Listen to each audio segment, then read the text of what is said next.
যখন জীবনের পথে আমরা থমকে যাই, যখন নিজের মনই হয়ে ওঠে আমাদের সবচেয়ে বড় শত্রু, ঠিক তখনই নিঃশব্দে আমাদের পাশে এসে দাঁড়ায় একটি চিরন্তন কণ্ঠস্বর।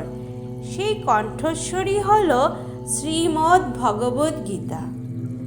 কুরুক্ষেত্রের রণভূমি শুধু যুদ্ধক্ষেত্র ছিল না, তা ছিল মানুষের অন্তরের যুদ্ধ। ভয় আর কর্তব্যের মাঝে দাঁড়িয়ে থাকা এক অর্জুন, আর তার সামনে চিরসারথি শ্রীকৃষ্ণ।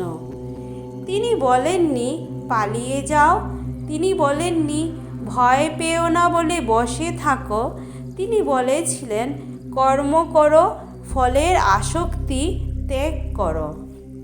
ভগবদ্গীতা আমাদের শেখায় জয় নয়, পরাজয় নয়, বরং সত্যের পথে চলাই জীবনের সার্থকতা।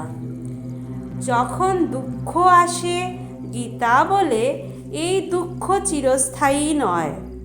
যখন অহংকার আসে, গীতা বলে তুমি কর্তা নও, তুমি কেবল নিমিত্ত। আর যখন জীবন অর্থহীন মনে হয়, গীতা মৃদু স্বরে বলে তোমার আত্মা অমর।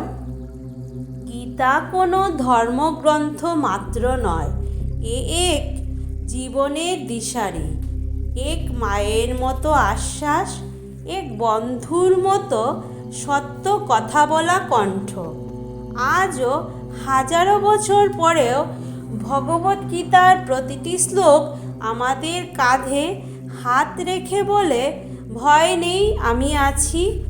চোখ বন্ধ করো, নিজের অন্তরের কুরুক্ষেত্রকে দেখো আর শোনো শ্রীকৃষ্ণের সেই চিরন্তন বাণী। জয় শ্রীকৃষ্ণ, জয় ভগবদ্গীতা।